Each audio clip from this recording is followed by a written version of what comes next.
Tasha's hips rolled to the Afrobeat mix, pulsing through the speakers of Studio 9, her dance studio in Itaewon. Sweat gleamed on her light brown skin as she demonstrated the combination to her Wednesday night class.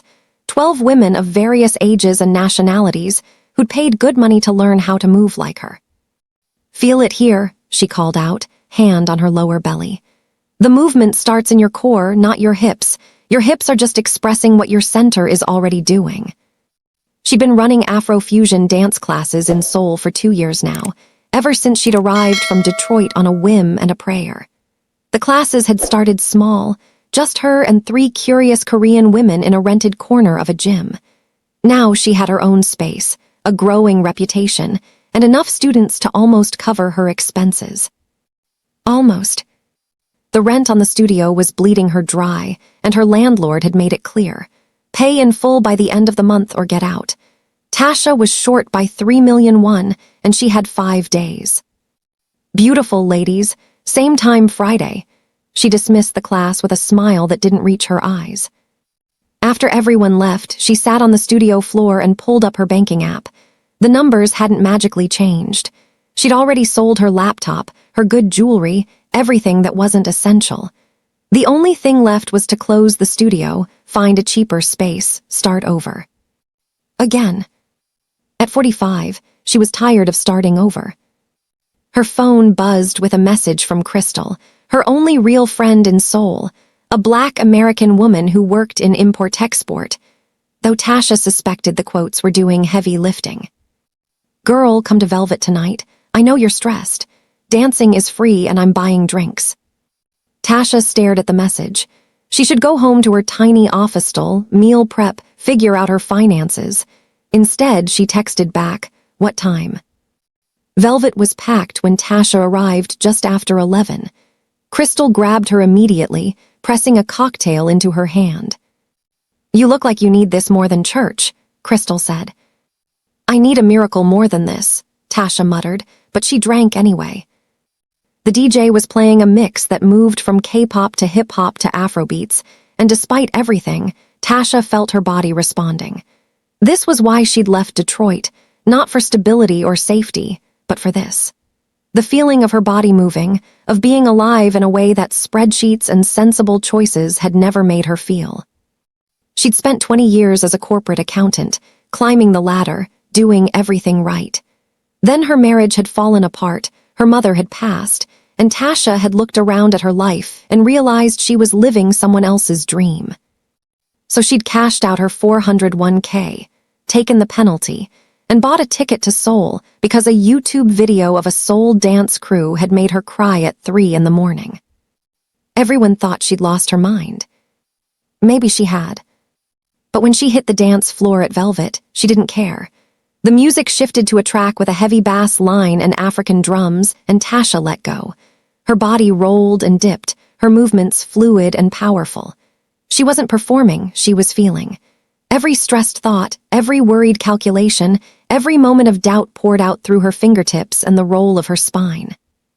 People cleared space around her. She was vaguely aware of phones being held up, of cheers, but it was all distant. There was only the music and the movement and the temporary freedom from worrying about what came next. In the VIP section, Min-jun set down his whiskey glass. "Who is that?" he asked quietly. Yi-sung, his right hand, followed his gaze to the woman on the dance floor. "I don't know, boss. Want me to?" "Find out everything." Min-jun's voice was soft, but Yi-sung knew that tone. It was the same tone he used before acquiring a business, before making a move that would shift the entire board. Min-jun had been running his family's operations since he was 20, when his father had been killed by a rival organization. 10 years later, he controlled half of Seoul's underground entertainment district, ran protection for 36 establishments, and had legitimate businesses that laundered enough money to make him untouchable. He was 30 years old, and owned more of Seoul than most people twice his age. But he'd never seen anyone move like that. The woman wasn't young. He could see laugh lines around her eyes when she smiled, a maturity in how she carried herself. Her body was curved and powerful, nothing like the slim Korean ideal. She was different, foreign, confident in a way that suggested she'd survived things and come out stronger. Min-jun wanted her. Not for the night, he could have that with a word. No, this was something else. A feeling he hadn't experienced since he was a teenager, before his father's death had turned him into something harder, colder, more calculated. He wanted to possess that freedom she had, or maybe he just wanted to possess her. "Boss, we have the meeting with the Japanese group in 20 minutes, Yi-sung reminded him. Min-jun stood, adjusting his suit jacket. "Reschedule." "Sir." "I said reschedule." He moved toward the stairs leading down to the main floor, Yi-sung hurrying behind him. Tasha had no idea she was being watched. She'd finally stopped dancing and was at the bar with Crystal, laughing about something she'd already forgotten, when she felt a presence behind her. She turned. The man standing there was young, too young, her first thought, and beautiful in the way Korean men could be, with sharp features and dark eyes that held something dangerous. He wore an obviously expensive suit, no tie, and carried himself like he owned the place. He probably did, Tasha thought. "You dance beautifully," he said in accented but perfect English. "Thanks." She turned back to Crystal, who was staring at the man with wide eyes. "I'd like to offer you a business opportunity," he continued, undeterred. Tasha laughed. "Let me guess, you're a talent scout and you want to make me famous." "No," his expression didn't change. "I want to hire you." Something in his tone made her turn back around. He wasn't smiling. He was serious. "Hire me for what?" "To teach me how to move like that," he gestured toward the dance floor, "and to work for me." Crystal was kicking her under the bar, but Tasha ignored her. "Work for you doing what exactly?" "I own several establishments. I need someone to develop entertainment programs, dance performances. You would have complete creative control and a substantial budget." It sounded too good to be true, which meant it was. "And what else?" Tasha asked. For the first time, Min-jun smiled. It didn't reach his eyes. "You're perceptive. Yes, there would be other aspects to the position, but we can discuss those later. I want you to come work for me, Ms." "How do you know I need a job?" His smile widened slightly. "I make it my business to know things. Do we have a deal?" "I don't even know your name." "Min-jun, Kang Min-jun." He pulled out a business card and set it on the bar. "Come to this address tomorrow at 2 p.m. We'll discuss details." Then he was gone, moving through the crowd with two men in dark suits flanking him. Crystal grabbed Tasha's arm. "Do you know who that was?" "Some rich guy with a job offer that's definitely sketchy." "That was Kang Min-jun, the Kang family. They basically own half the nightlife in Seoul." Crystal's voice dropped to a whisper. "People say his grandfather was Yakuza, that they have connections to everything. Drugs, gambling, protection." "Okay, so I'm definitely not going to that meeting." But even as she said it, Tasha was picking up the business card, feeling the expensive weight of the paper between her fingers. She had 5 days to make rent. And no other options. Tasha didn't sleep that night. She lay in her narrow bed, staring at the ceiling of her office stool, turning the business card over and over in her hands. The address was in Gangnam, expensive territory. The card itself was minimalist. Just a name, a phone number, and an address embossed in silver on black cardstock. By the time dawn broke over Seoul, she'd made her decision. She was going to the meeting.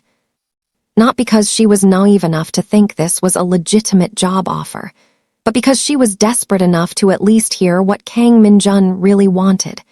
Maybe there was a way to negotiate something that wouldn't compromise her completely. Maybe she could buy herself time to figure out another solution. Maybe she was lying to herself. At 1:47 p.m., Tasha stood outside a sleek building in Gangnam, her stomach churning. She'd worn her most professional outfit, black slacks and a cream blouse, and pulled her hair back into a neat bun. She wanted to look like a businesswoman, not prey. The lobby was all black marble and chrome. A receptionist looked up as she entered, smiled in a way that didn't reach her eyes, and gestured toward the elevator. "15th floor, Ms. Williams. You're expected." The elevator opened directly into a penthouse office with a view of Seoul that would have been breathtaking if Tasha's heart wasn't already racing. Min-jun sat behind a massive desk, and the two men from last night, his guards or associates or whatever they were, stood by the entrance. "Sit," Min-jun said, gesturing to a chair across from him. Tasha sat, keeping her spine straight, her face neutral. "Let's skip the games. What do you really want?" Min-jun leaned back, studying her with those dark, unreadable eyes. "Direct, I appreciate that." He slid a folder across the desk. "Open it." Inside were photographs of her studio, her students, her landlord, bank statements, visa documents, even a photo of her leaving her apartment that morning. Tasha's blood ran cold. "You had me investigated." "I investigate everyone I do business with. You're 45 years old, divorced, no children. You came to Seoul 2 years ago and opened a dance studio that's failing. You owe $3 million in rent and have approximately 4 days before you're evicted. You have no family here, limited savings, and your visa is dependent on maintaining your business registration." He paused. "Did I miss anything?" She wanted to throw the folder in his face and walk out, but he just laid out exactly how trapped she was. "What do you want?" she repeated, her voice harder. "I own a club in Gangnam, Eden. It's exclusive, expensive, and caters to a very particular clientele. Wealthy men who want entertainment that's sophisticated, not cheap. I want you to develop and oversee a performance program. Dance shows, choreography, training performers. You'd have a team, a budget, complete creative control. And the catch? The catch is that you work for me. My organization has many branches, and sometimes I'll need you to be present at events, to represent my interests, to be seen with me." His gaze held hers. "I need someone like you, someone who doesn't look like they belong in my world, someone unexpected." "You want me to be your cover," Tasha said flatly. "I want you to be many things, a business partner, an asset, perhaps eventually something more." The way he said it made her skin prickle. "But primarily, I need someone I can trust who has skills I require and who is smart enough to understand how this world works." "I don't understand how your world works." "You understand desperation. You understand survival. You understand that sometimes we do what we must rather than what we want." He stood, walking around the desk to lean against it, closer to her now. "I saw you dance last night. You move like someone who's already survived things that should have broken you. That's what I need." Tasha's mind raced. This was insane. He was offering her a deal with a devil she couldn't fully see, but he was also offering her a lifeline when she was drowning. "How much?" she asked. 10 million won per month, plus performance bonuses. Your studio rent paid in full immediately. A 3-year contract with options to extend." It was more money than she'd ever made, even in Detroit. Enough to save her studio, to breathe, to live. "And if I say no?" Min-jun smiled that cold smile again. "Then you say no. I don't force anyone into my employment. But your studio closes in 4 days and you have no other options. We both know this." He was right. Tasha hated that he was right. "I need to think about it." "You have until tomorrow morning, 9 a.m. He handed her another card, this one with a phone number written on the back in ink. "Call this number with your decision. If you accept, a car will pick you up at noon to begin your orientation." Tasha stood, her legs shaky. "If I do this, if I need guarantees, I'm not doing anything illegal. I'm not transporting anything, holding anything, lying to police. Your role will be exactly what I described. Dance, program development, and public appearances. Nothing more." His expression softened slightly. "I'm not interested in ruining you, Tasha. I'm interested in what you can bring to my organization. You have my word." The word of a gangster. The word of a businessman who keeps his promises because his reputation depends on it. He moved closer, close enough that she could smell his cologne, expensive, understated. "I could have had you brought here by force. I could have threatened you. I could have simply bought your building and evicted you myself. Instead, I'm offering you a choice and a partnership.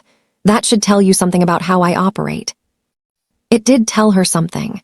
It told her he was more dangerous than a simple thug because he was smart, calculating and patient. "Tomorrow morning," Tasha said, and walked out before she could change her mind. She spent that evening at her studio, alone, moving through choreography she'd been developing for her advanced class. Her body knew the movements by heart, but her mind was elsewhere. 10 million won per month, her studio saved, security. But at what cost? Her phone rang. Crystal. "Girl, tell me you did not go to that meeting." "I went." "Tasha, are you insane? Do you know what that family is involved in?" "He offered me a job, a real job, managing dance programs for one of his clubs." "And you believe that's all it is?" Tasha was silent. "Exactly," Crystal said. "Listen, I know things are tight, but there are other ways." "Are there?" Tasha's voice cracked slightly. "Because I've been looking for other ways for months, Crystal. I'm out of time and out of options. At least this way I keep my studio, I keep my visa, I keep the life I built here." "At what price, though?" That was the question, wasn't it? After they hung up, Tasha sat in the empty studio, her reflection staring back at her from the mirrored wall. 45 years old, starting over again. Except this time there was no safety net. She thought about Detroit, about the life she'd left behind. The corporate job that had paid well but slowly killed something inside her. The marriage that had looked perfect on paper but felt empty in practice. The endless cycle of doing what she was supposed to do instead of what she wanted to do. She'd left all that to be free.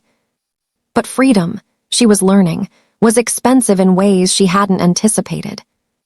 Her phone buzzed. A text from an unknown number. "The offer includes protection. Your studio, your safety, your future in Seoul. You won't be alone anymore. MJ." Tasha stared at the message. He was monitoring her, watching her, already making her feel like she was his before she'd even agreed. It should have terrified her. Instead, it made something coil tight in her stomach, something that felt disturbingly like anticipation. She typed back, "How do I know I can trust you?" His response came immediately, "You don't, but you're going to anyway. See you tomorrow, Tasha." At 8:47 a.m. the next morning, Tasha called the number. "I accept," she said when Min-jun answered, "but I have conditions." "I'm listening." "My studio remains mine, separate from whatever business you run. My students, my space, my rules. And if I ever feel unsafe or if you ask me to do something I can't live with, I walk away. No retaliation, no threats. Clean break." There was a pause, then, "Agreed, anything else?" "Yeah, don't ever have me followed or investigated again without telling me first. If we're partners, treat me like one." She heard the smile in his voice. "You have more spine than most men I employ. I'm glad I chose you. The car will be there at noon." He hung up before she could respond. Tasha sat on her studio floor, her phone still in her hand, and wondered what she'd just done. The answer came at 11:30 a.m. when a wire transfer hit her account, enough to cover 3 months of studio rent plus expenses. A message followed, "First installment. The rest comes after your first week. Don't be late. MJ." At exactly noon, a black Mercedes pulled up outside her building. Tasha locked her apartment, checked her reflection one more time. She'd worn dark jeans, a black silk top, heels that made her feel powerful, and headed downstairs. The driver opened the door without a word. Inside, Yi-sung sat waiting, the man who'd been with Min-jun at the club. "Ms. Williams," he said politely, "I'm Yi-sung. I'll be your liaison to the boss. Any questions or concerns, you come to me first." "Where are we going?" "Eden, your new workplace. The boss is waiting." The club was in a basement in one of Gangnam's most exclusive areas, the kind of place with no sign, just a red door and a doorman who looked like he could break someone in half. Inside, it was dark, elegant, all velvet and low lighting. Min-jun stood in the center of the empty main room, hands in his pockets. "Welcome to your new kingdom," he said. "This is where you'll create something extraordinary." Tasha looked around at the space, the stage, the layout, the possibilities. Despite everything, despite her fear and her doubts, she felt something spark inside her. She could do something here, something real. "When do I start?" she asked. Min-jun smiled, and this time it almost reached his eyes. "You already have." The first 2 weeks were a blur of work that left Tasha simultaneously exhausted and exhilarated. Min-jun hadn't lied about the creative control. He'd given her carte blanche to hire dancers, design the performance space, and develop a show concept that would set Eden apart from every other club in Seoul. She'd assembled a team of 6 dancers, 4 Korean women who moved like liquid silk, a Brazilian man with capoeira training, and a Senegalese woman whose Afrobeat skills rivaled Tasha's own. They rehearsed 8 hours a day, building something that blended traditional Korean dance aesthetics with African diaspora rhythms and contemporary choreography. It was the best work she'd ever done. But there was always a shadow hanging over it. Min-jun appeared at rehearsals unpredictably, watching from the shadows with that unreadable expression. Sometimes he'd stay for hours, other times just minutes. He never interfered, never offered suggestions, just watched her with an intensity that made her hyper-aware of every movement. And then there were the other appearances he'd mentioned. The first one came on a Friday night. Yi-sung had driven her to a restaurant in Cheongdam-dong, where Min-jun sat at a private table with 3 older Korean men in expensive suits. "Sit beside me," Min-jun had said quietly, and Tasha had complied, feeling the weight of 6 eyes assessing her. The entire dinner, Min-jun's hand had rested possessively on the back of her chair. He'd introduced her as his creative director, but the message was clear. She was also his. The older men had seemed surprised, then calculating, their expressions shifting as they recalibrated whatever assumptions they'd had about Min-jun. On the drive back, Tasha had asked, "What was that really about?" "Positioning," Min-jun had answered. "Those men needed to see that I'm unpredictable, that I don't follow the rules they expect. So I'm your way of proving you're unpredictable. You're my way of proving I take what I want, regardless of tradition or expectation." His gaze had met hers in the rearview mirror. "They'll remember you, and they'll hesitate before making assumptions about my next move." Now, 3 weeks into her contract, Tasha stood backstage at Eden on opening night, her heart hammering as she watched her dancers take their positions. The club was packed with Seoul's elite, celebrities, businessmen, politicians, and almost certainly criminals. Min-jun had spared no expense on promotion, and the city's curiosity about his mysterious new attraction had drawn exactly the crowd he'd wanted. The lights dimmed. The music started, a blend of traditional Korean drums and West African djembe that built slowly, hypnotically. Tasha held her breath as her dancers emerged. For the next 45 minutes, she forgot everything else. The performance unfolded exactly as she'd envisioned, powerful, sensual, sophisticated. The fusion of styles created something entirely new, something that made the audience lean forward in their seats, captivated. When it ended, the applause was thunderous. Backstage, Tasha pulled her dancers into a group embrace, all of them trembling with adrenaline and joy. They'd done it. They'd created something extraordinary. "Ms. Williams." She turned to find Yi-sung standing there, his expression neutral as always. "The boss wants to see you in his private office. Now." The office was above the club, accessed through a hidden elevator. Tasha had never been there before. When the doors opened, she found herself in a space that was all dark wood and leather, with a bar along one wall and windows overlooking the Gangnam skyline. Min-jun stood by those windows, still in his suit despite the late hour. "That was perfection," he said without turning around. "You exceeded every expectation." "Thank you." Tasha stayed near the elevator, suddenly nervous in this private space. "Come here." It wasn't a request. Tasha moved across the office until she stood beside him at the window. "Do you see that building?" He pointed to a glass tower 3 blocks away. "I bought it when I was 23, my first major acquisition outside the family business. Everyone said I was overextending, that I'd lose everything." He turned to face her. "I tripled my investment in 2 years." "Why are you telling me this?" "Because I want you to understand something about me. When I see something I want, something that will elevate my position, I take it. and I don't let anyone tell me I can't have it." His hand came up, fingers brushing her jaw with unexpected gentleness. "I wanted you the moment I saw you dance, not just your skills, you." Tasha's breath caught. "Min-jun, I'm 15 years younger than you. Different culture, different world, different everything." His thumb traced her lower lip. "Everyone would say this is impossible, that you're too old for me, too foreign, too independent, that I should choose someone appropriate." "You should," Tasha whispered, even as heat bloomed in her stomach. "But I don't want appropriate. I want you." He leaned closer, his breath warm against her ear. "Tell me you don't feel this too. Tell me you haven't been thinking about this since the moment we met." She had been, God help her, she had been. Despite every rational thought, despite knowing he was dangerous and this was a terrible idea, she'd been imagining what his hands would feel like on her skin, what that controlled exterior would look like when it finally cracked. "This is a bad idea," she managed. "The best things usually are." His lips brushed her neck, feather-light. "I'm not forcing anything, Tasha. If you walk away right now, nothing changes. Your contract, your studio, your work, all safe. But if you stay..." "If I stay..." "Then you're choosing this, choosing me, choosing to see where this goes." He pulled back just enough to meet her eyes. "What's it going to be?"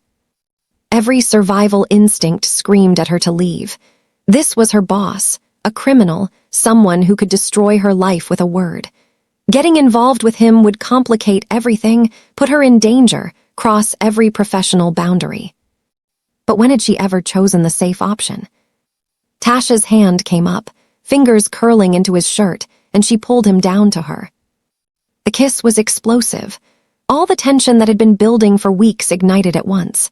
Min-jun's control shattered as his hands gripped her waist, pulling her body flush against his. Tasha responded with equal hunger, her fingers threading through his hair as months of loneliness and fear and desire poured out. He lifted her onto his desk, his mouth moving to her neck, her collarbone. "I've wanted to touch you since Velvet," he murmured against her skin. "Wanted to know if you felt as good as you looked." "And," Tasha gasped as his hands slid under her shirt. "Better," his hands were everywhere, mapping her curves with a possession that should have frightened her, but instead made her arch into his touch. "You're mine now, Tasha, say it." "I'm not anyone's." He bit down gently on her shoulder, making her cry out. "Say it." Something in his voice, desperate beneath the command, made her realize this wasn't just about possession. He needed this, needed her to choose him the way he'd chosen her. "Yours," she breathed. "I'm yours." The words had barely left her lips when the office door burst open. Min-jun spun around, putting himself between Tasha and the intruder, his hand moving to something at his back. A gun, she realized with shock. Yi-sung stood in the doorway, his face pale. "Boss, we have a problem. Jae-wook is here, with reinforcements." The warmth drained from Min-jun's expression, replaced by something cold and lethal. "How many?" "At least 20. They're surrounding the building." "Who's Jae-wook?" Tasha asked, straightening her clothes with shaking hands. Min-jun's jaw clenched. "My cousin. He's been trying to take control of the family operations since my grandfather died." He turned to Yi-sung. "Secure the exits. Get everyone out through the underground tunnel. Now." "Boss, they're asking for you specifically," and Yi-sung's eyes flicked to Tasha. "They're asking for her." The temperature in the room seemed to drop 10 degrees. "They know about me." Tasha's voice came out steadier than she felt. "Someone talked," Min-jun said quietly, his expression murderous. "Someone in my organization told Jae-wook about you." He grabbed his phone, barking orders in rapid Korean. Tasha's mind raced. 3 weeks ago, she'd been worried about rent. Now she was caught in the middle of what sounded like a gang war. "What does he want with me?" she asked. Min-jun's silence was answer enough. She was leverage now, a weakness Jae-wook could exploit. "I need to get you somewhere safe," Min-jun said, taking her arm. "No," Tasha pulled away. "If running makes me look like your weakness, then running confirms it. What's the alternative?" "The alternative is facing him. But Tasha, you don't understand what you're..." "Then make me understand, fast." For a moment, Min-jun just stared at her. Then something shifted in his expression. Respect, maybe, or recognition. Jae-wook wants to prove I'm soft. That bringing you into my world was a mistake that shows weakness. If he can take you, hurt you, or turn you against me, it damages my reputation and my standing with the family. His hand cupped her face. But if you stand beside me, if you show strength, it does the opposite. It shows I chose well, that you're not a weakness but an asset. So we face him together. It's dangerous.